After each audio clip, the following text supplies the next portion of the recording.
काढून ठेवा लागेल.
हमारे दूर से चल के जो आप आए, खातिर हमारे दूर से चल के जो आप आते हैं, दिल से आपका स्वागत है, दिल से आपका तशरीफ आप लाए, स्वागत है दिल से आपका तशरीफ आप लाए।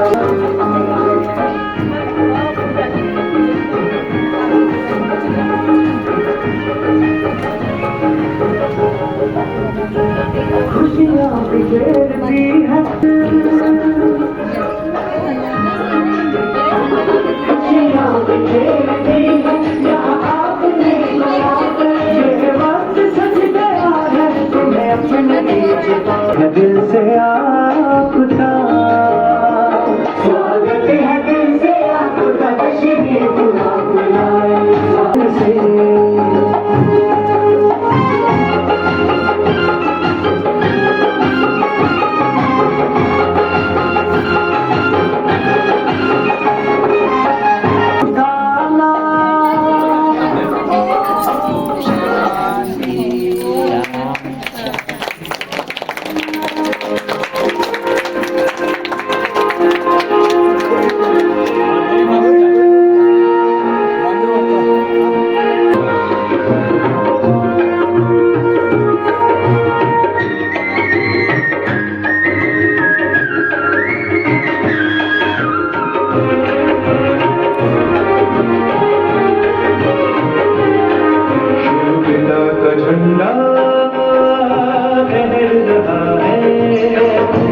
पिता का झंडा लहर रहा संसार के कोने कोने में, भूमंडल सारा बदल रहा अब देर सतयुग होने में।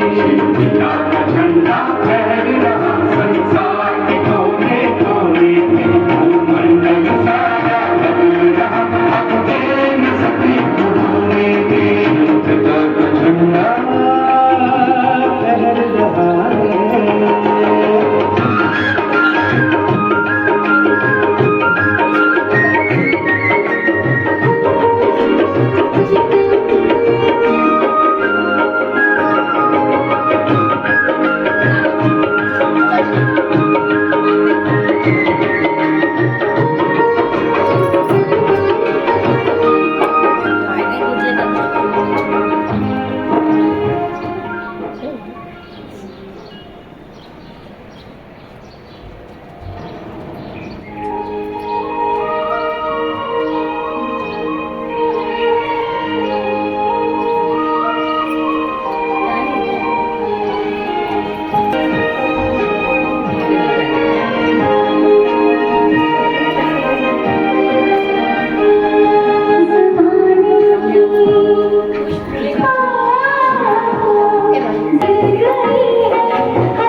नहीं ओपन में वाले को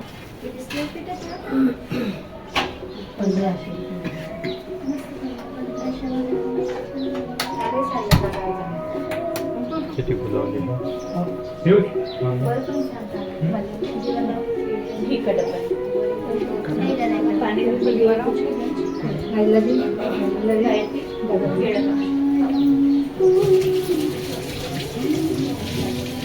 मम्मी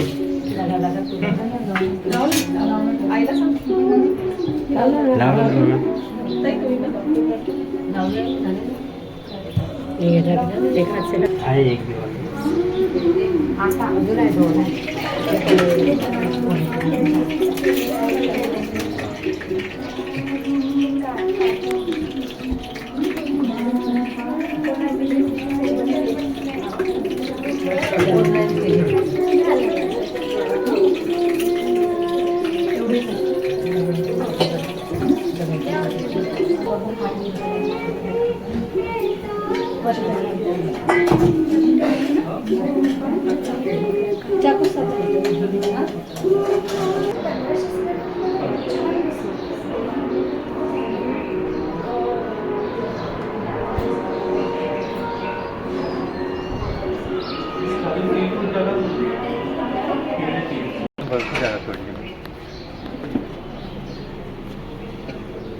गाडी बसू शकते गाडी तर बाहेर जाईल थोडं मोकळं वाटते सावध सोडलं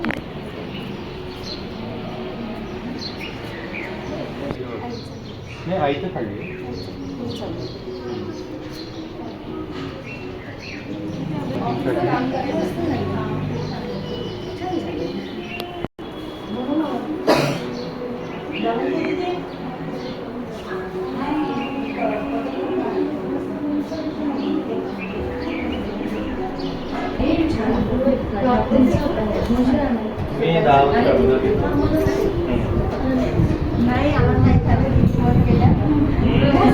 मी आम्ही इथे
हमको सदा में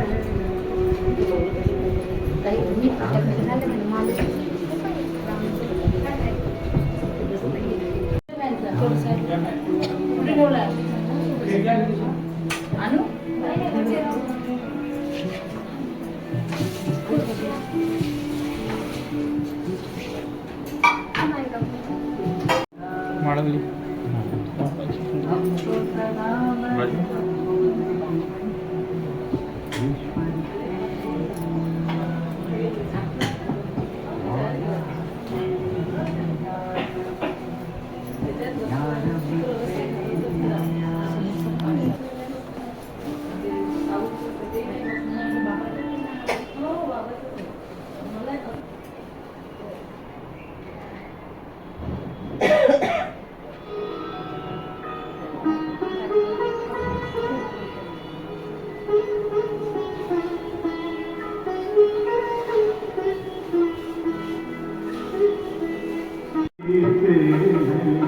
तेरी याद का अमृत पीते हैं, तेरी याद में जीते हैं बाबा, तेरी याद में जीते हैं बाबा, तेरी याद का अमृत पीते हैं, तेरी याद सदा ही साथ तेरी, बस और हम कुछ चाहेंगे, तेरी याद का अमृत पीते हैं, तेरी याद का अमृत पीते हैं, तेरी याद का अमृत पीते हैं, तेरी याद का अमृत।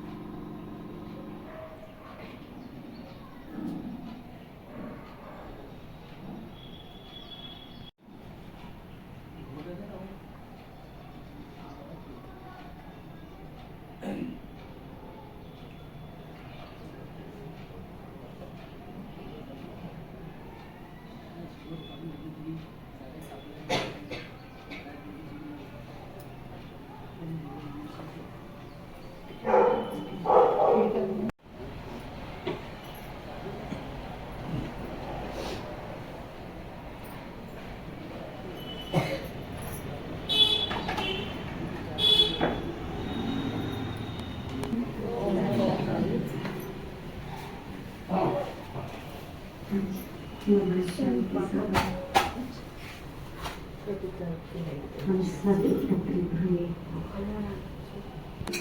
उसको सहायता करते हैं।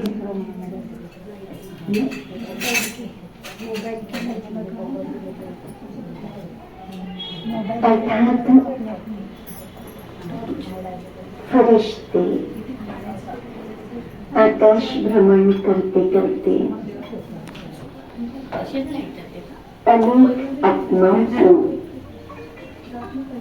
दुखी देखकर, तड़पते हुए देख करके उनके पास जाते हैं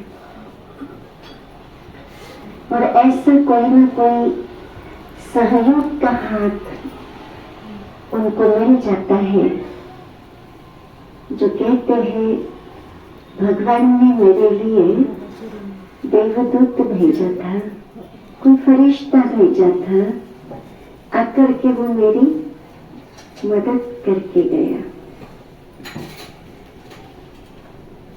शाम का ये समय हम दिया बाती का समय भी कहते हैं। सुबह तो अपने घर के मंदिर में ज्योति जागृत करते ही करते हैं, परंतु शाम के समय में भी ज्योति भी जागृत करते हैं और जिस भी आराध्य को मानते हैं उनकी आरती भी उतारते हैं। सुबह शाम दोनों समय आरती उतारते हैं। तो जितना महत्व प्रभात को दिया जाता है, उतना ही महत्व सांझ को दिया जाता है। एक प्रथा और भी है, घर के आसपास अगर कोई मंदिर होता है तो मंदिर में भी घर से दिया लेके जाते हैं और वहां पर जाके दिया रख के आते हैं या जलाते हैं। अर्थात हम सब आत्माओं की ज्योति जगाने वाला परमात्मा पिता शिव है। हमारी ज्योति जागृत करते हैं तो हम अपनी ज्योति से अनेक ज्योति जागृत करते हैं। और इसी समय वो श्लोक कहते हैं, शुभम करोति कल्याणम। भगवान से सब कुछ उस श्लोक में मांग लेते हैं, आरोग्य, धन, संपत्ति, संपदा, सब कुछ मांग लेते हैं। अर्थात समझते हैं हम कि जैसे सुबह का समय परमात्मा को याद करने का होता है, वैसे ही शाम का समय भी परमात्मा के द्वारा प्राप्ति का होता है। इसलिए सांझ सवेरे हम दीप जलाएंगे, पूजा करते हैं, आरती करते हैं, वंदना करते हैं और भगवान से प्रार्थना करते हैं। क्योंकि सचमुच जिन आत्माओं की ज्योति जागृत हो जाती है, वे ज्ञान के प्रकाश से स्वयं भी प्रकाशित होती है और सर्व को प्रकाशित करती भी है। क्योंकि परमात्मा भी एक प्रकाश का स्वरूप है, ज्योति का स्वरूप है। और हम आत्माओं की ज्योति जब उस ज्योति स्वरूप परमात्मा को याद करती है तो उनसे जो शक्तियां मिलती है, किरणें मिलती है, वो शक्तियां और किरणें सारे संसार में हम प्रकाश के रूप में फैलाते हैं। अर्थात अज्ञानता के अंधकार को खत्म करने के लिए एक युक्ति अपनाते हैं। घर घर में दीप जलेगा तो क्या हो जाता है? घर घर में रोशनी हो जाती है। पहले के जमाने में थोड़ी लाइट्स थे, पहले तो दीपक पर ही अपना काम करते थे। दिन में आवश्यकता नहीं थी, लेकिन रात को दीपक पर ही कार्य चलते थे, सब कुछ कार्य चलते थे। और उस कारण से दिनचर्या भी बड़ी अच्छी थी मानव की, कि बरोबर अभी उसी दिनचर्या के पीछे पड़ा है कि हम सांझ ढलने से पहले ही हमारा भोजन तैयार भी हो जाए और भोजन खा भी ले, ताकि रात के अंधेरे में हम उसे न स्वीकार करें। सेहत के लिए भी बड़ा अच्छा था, सांझ ढलने से पहले भोजन कर लेना बड़ा अच्छा था। अब क्या होता है, रात में भी दिन है। दिनचर्या ही व्यक्ति की बदल गई है और रात को भी दिन बना दिया है। परंतु इस सृष्टि पर आने वाली बेहद की रात और बेहद का दिन, उसको अभी तक मनुष्य समझ नहीं पाया है। प्रकृति को वश करने की कोशिश बहुत की है, साइंस के द्वारा, साइंस के साधनों के द्वारा। एक बिजली के आधार से गर्मी में ठंडी का एहसास और ठंडी में गर्म का एहसास, दोनों पर ये नहीं कहेंगे जीत पाली है। अब ऐसे चली जाए तो, लाइट चली जाए तो फिर उसी में चले जाते हैं। इमरजेंसी लाइट भी कितना भी यूज करें तो वो भी एक दिन धोखा देने वाला है। परंतु जब पहला जमाना याद करते हैं, ऐसे नहीं कहते कि साइंस को यूज नहीं करना है, बिजली दी है साइंस ने तो हमें यूज नहीं करना, ये बात नहीं है। बात हम जब इस समय में भगवान से आरोग्य मांगते हैं, धन संपदा मांगते हैं, तो फिर लगता है कि बिजली के आधार से जो हमने अपनी दिनचर्या बदल दी है, इस तरह की दिनचर्या हमें धन संपत्ति तो दे देंगे, परंतु आरोग्य कभी नहीं देंगे, स्वास्थ्य लाभ नहीं देंगी।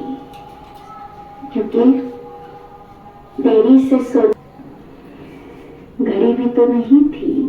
जब मुर्गा चिल्लाता था तब समझते थे अब प्रभात हुई, भोर चली गई। कितने अच्छे संकेत प्रकृति के थे और उन संकेतों के आधार से हम अपनी दिनचर्या बिताते थे। परंतु अभी गति बढ़ गई तो कार्य भी बढ़ गया, तो मनुष्य भी तो बढ़ गए, जनसंख्या भी तो बढ़ गई, तो एजुकेशन भी बढ़ गया, कार्य करने की विधि भी बदल दी। परंतु शरीर तो वही है जो पंच तत्वों का पुतला पहले था, वो अभी भी है।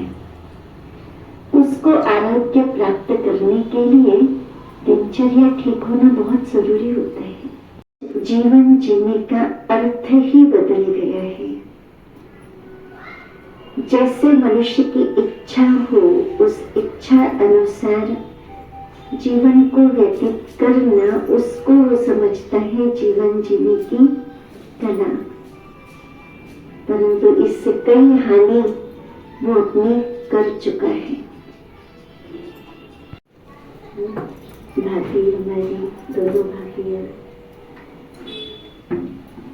इन्होंने ये जो सबके लिए आवश्यक है वो इनके लिए भी आवश्यक है। परंतु फर्क क्या है कि इन्होंने उस ज्ञान को अपने जीवन में धारण कर लिया है कि जिस ज्ञान से आत्मा जागृत होकर के ज्ञान का प्रकाश, ज्ञान का दीपक जला लेती है, तो सारे परिवार में वो प्रकाश फैल जाता है। तो एक प्रैक्टिकल उदाहरण के रूप में इन्होंने अपना जीवन बनाया है।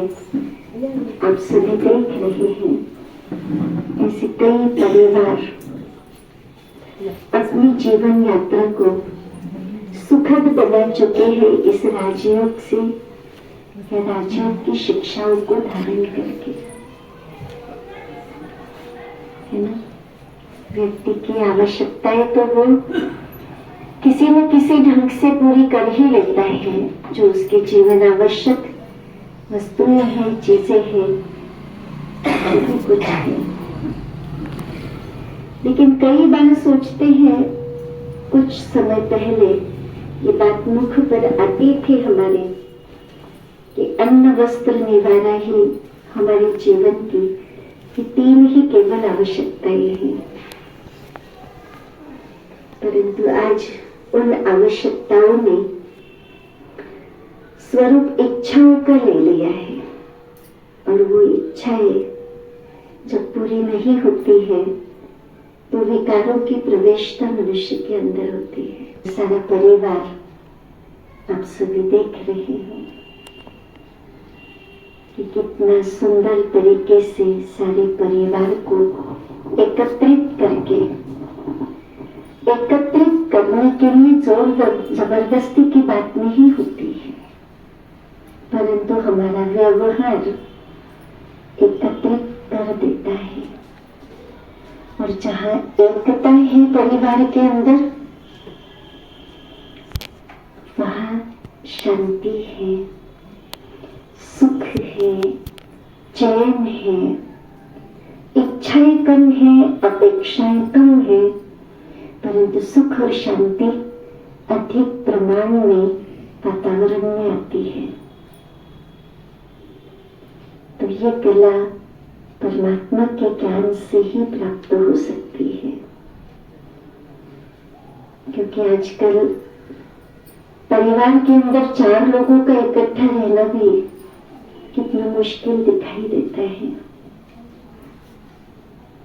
और दूसरा भी ईर्ष्यावश व्यक्ति वही देखता है कि इनके परिवार की अखंडता कैसे हम खंडित करें। तो ईर्ष्या, स्वार्थ, द्वेष, मत्सर जिसको कहा जाता है, वैर की भावनाएं, नफरत की भावनाएं अधिक फैलती जा रही है। पहले कोई जमाना था जो पड़ोस के बच्चे के लिए भी दुआ करती थी दूसरे पड़ोसन कि भगवान इसके बच्चे को भी वही परीक्षा में सफलता मिले जो मेरे बच्चों को दे रहे हो। लेकिन कंपटीशन के जमाने में भावनाएं कैसे दूषित हो गई हमारी कि उसके बेटे से भी अच्छे मार्क्स मेरे बेटे को मिलना चाहिए। वत्सला बहन ने, भैया ने इसीलिए रखा है कि आप सबको ये मालूम पड़े कि इस घर में कौन सी ज्योत जलती है, कौन सा अंधियारा खत्म होता है, कौन सी रोशनी होती है। नई वास्तु है, नए वास्तु के निमित्त आप सबको यहाँ आमंत्रित किया गया है। मैं बहुत बहुत मुबारक देती हूँ इस परिवार को कि ऐसे ही एकता के सूत्र में बंध के ये परिवार सदैव सफलता की ऊंची चोटी पर चढ़ता रहे। ओम शांति।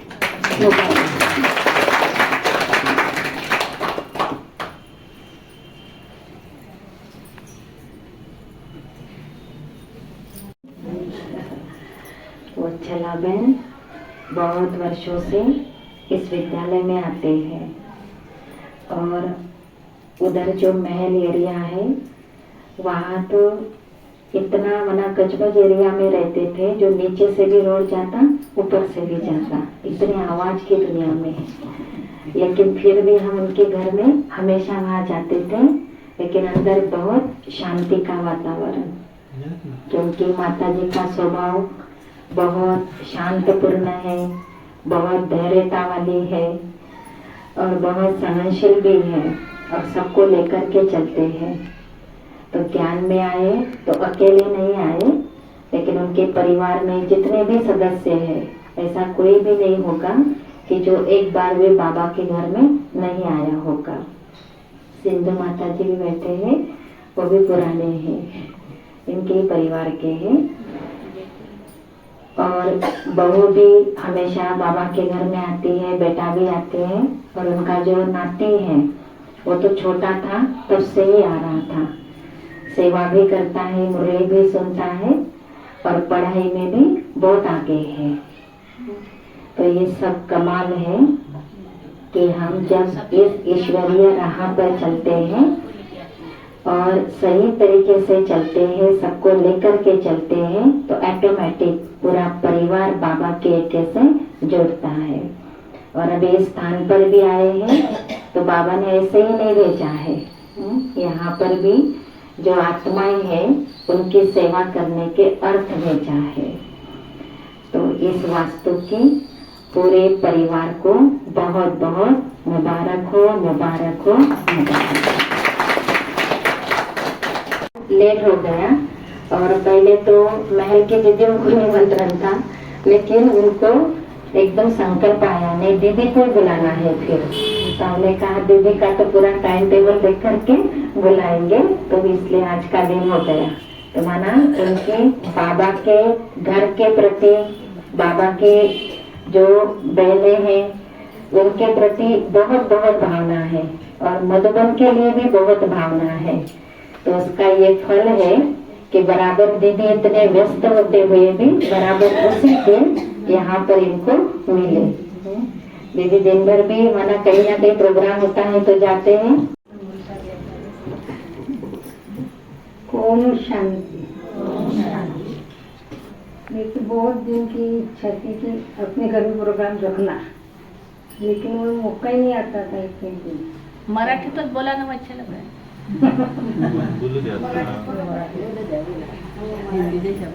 माझी ना भरपूर दिवसाची इच्छा होती की एक दिवस प्रोग्राम, मागे एक वेळा केला प्रोग्राम बाबाचा पोटांना दिल्ली उठणे, तेव्हा बोलवलं दिल्लीला तिथे असंच केलं साधा करून. त्याच्यानंतर करू म्हटलं झालं. नंतर आता हा मौका आला, हा मौका आला सफल झाला. त्या दिवसाला मला इंतजार होता, तो दिवस सफल झाला. ओम शांती.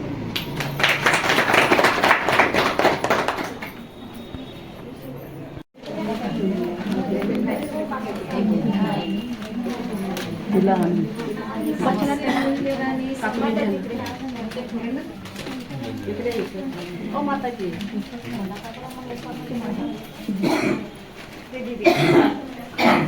दीदी बोलवत आहे.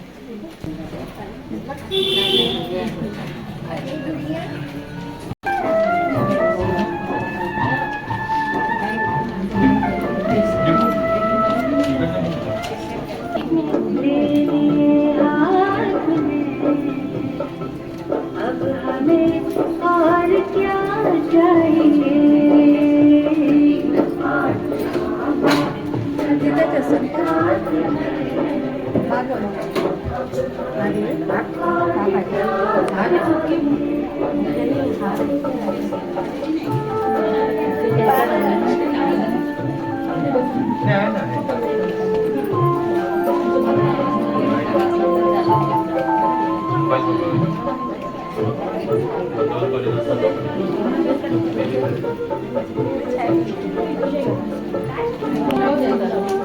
आई फूल फूल हे फुल आहे.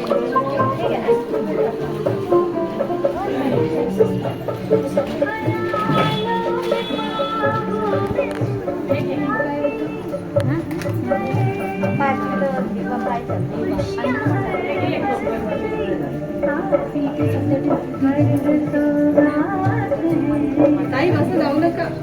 हो ताई असं जाऊ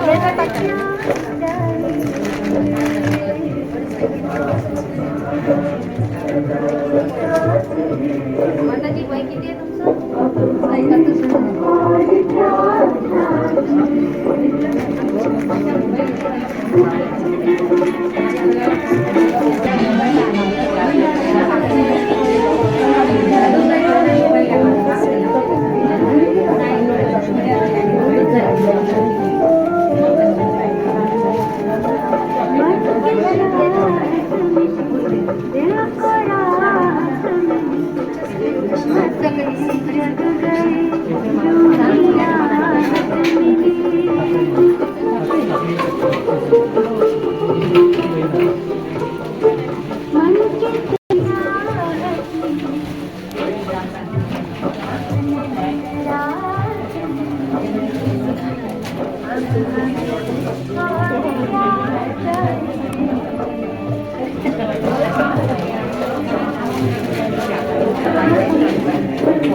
मालती त्यांच्या घरची मागे उभे राहा ना तुम्ही आले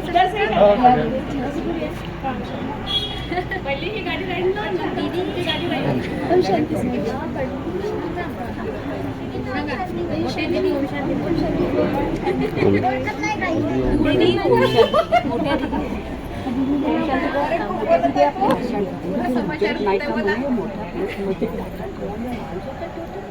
पडलं बिडलं म्हणजे बाबाच्या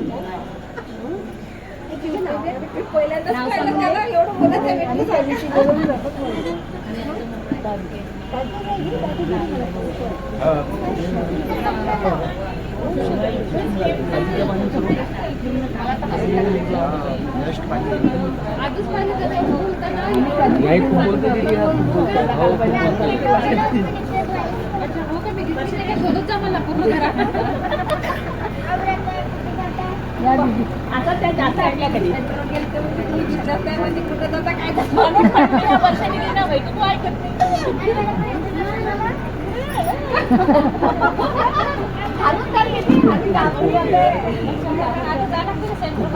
शेल्टरला खाली शेवा आहे शेवा प्रभा बोलू ना प्रभा बोल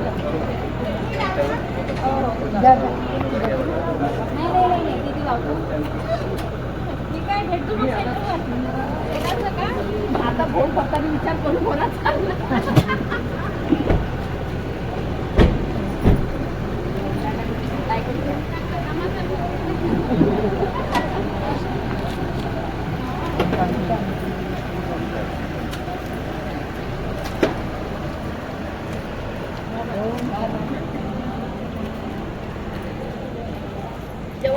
हो दीदी